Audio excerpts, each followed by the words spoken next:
Mungkar itu macam-macam. Mungkarat aqadiyah, kemungkaran akidah. Maulid Nabi bid'ah, ziarah kubur musyrik, haul bid'ah, itu kemungkaratan akidah. Harus kita lawan. Yang kedua, kemungkaratan syariah. Tarawih 8. Tapi 8 nggak apa-apa sih, itu diskon dari 20-60%. Gak usah usolli atau apalagi lah yang syariah itu. Yang syariah. Gak usah taklid. Langsung Quran hadis. Itu namanya mungkarat fis syariah. Harus kita lawan. Yang terakhir, mungkarat fil hadarah wal fikrah wat thaqafah. Kemungkaratan penyimpangan budaya, peradaban, cara berpikir. Ya tadi itu. Sudah mapan-mapan kayak gini sudah bagus, tinggal membangun saja malah tiba-tiba khilafah, hijrah, taubat. Taubat itu artinya pakai cadar, itu artinya. Artinya tuh, alhamdulillah saya sudah taubat, itu sudah pakai cadar. Kamu kapan taubat? Atau kamu kapan pakai cadar? Itu artinya tuh sekarang. Ya Allah. Ini tersebar doktrin ini melalui tarbiyah. Kelompok-kelompok diskusi di kampus-kampus. Tarbiyah itu kajian yang dikaji, bukunya Said Qutb, namanya Ma'alim fit Thoriq. Isinya apa? Isinya memaknai, mengartikan lafal jahiliyah, bukan primitif, buta huruf, tertinggal, bukan. Jadi artinya an-nizamul hukmi ghair islami jahiliyah. Sistem pemerintah yang tidak islami bukan khilafah, jahiliyah. Kapitalisme, komunisme, sosialisme, liberalisme, nasionalisme jahiliyah, partai politik jahiliyah, pilihan umum jahiliyah, DPR jahiliyah. Nih akibat. Nah ini ada di kampus-kampus umum, ITB, IPB, mohon maaf kalau Bapak dari ITB Pak. ITB, IPB, Undip, ITS, Riau, Unhas ada. Nah, klub studi-studi ini biasanya pakai bahasa Arab, namanya liqa. Kalau panggil ustaznya murabbi, satu sampingnya akhi, ukhti, abi, ummi. Iku dok bahasa Arab itu dok bahasa. Dijak ngomong Arab betulan nggak bisa. Akhi, ukhti, abi, ummi, akhwat, ikhwah, akhwat. Hijrah, Islam kafah, itu Islam kafah, hijrah, taubat, pakai cadar mana taubat itu mananya. Akhi, ukhti, ikhwah, akhwat, abi, ummi, liqa, murabbi. Udah selesai bahasa Arabnya, tarbiyah. Diajak ngomong Arab betulan nggak? Lah nanti nih mas, ini Pak, jebolan ITB, IPB, ITS nanti akan jadi. Mohon maaf, mumpung ketemu dengan Pak, jadi direktur di Telkomsel, jadi direktur di Telkom, jadi direktur di PLN, jadi direktur, jadi pejabat di Kementerian Keuangan, jadi pejabat. Maka jangan heran kalau kita lihat di Telkom, Telkomsel, Indosat, PLN, Kementerian Keuangan banyak sekali berjenggot dan celana cingkrang, jidat hitam. Mau ketemu dengan Telkomsel, saya sudah lama saya ngomong kayak gini, udah lama udah mau ketemu dengan Telkomselnya ini. Ya kalau Bapak sih enggak ini. Ya enggak Pak, banyak enggak Pak? Banyak enggak di Telkomsel? Yang cingkrang, celananya jenggot, jidat hitam, Allahu Akbar, gitu. Nah, kenapa? Hasil tadi dari diskusi-diskusi tarbiyah tadi. Yang dikaji bukunya Said Qutb, Ikhwan Muslimun, namanya Ma'alim fit Thoriq. Ayo kita lawan ini. Ayo kita lawan melalui medsos. Bahasa Arabnya at-tawasul al-ijtima'i. Medsos itu bahasa Arabnya. At-tawasul ijtima'i. Kita rebut kontennya. Kita isi kontennya. Ini merupakan kerja keras. Dan betul-betul fabashshir ibadil ladzina yastami'una gimana? Yastami'una qaul fayattabi'una ahsanah. Nah, ini betul-betul dalam melakukan itu.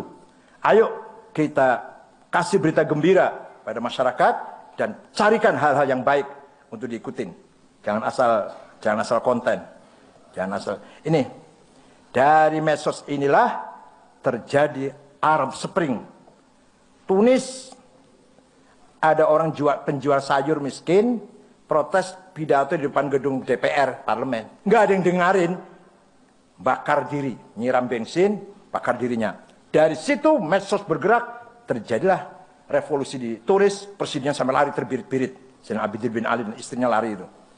Pindah ke Mesir, Hosni Mubarak, gelimpang, guling, dengan medsos. Libya dengan medsos. Ini Arab Spring terjadi dengan medsos. Nah, alhamdulillah di Indonesia ya ada medsos banyak, tapi saya malah caci maki malah seneng saya. Berarti kena. Yang paling lagi viral omongan saya, tanpa Cina tidak ada Indonesia. Waduh, banyak di viral itu. Saya seneng, mereka bermarah seneng. Seneng.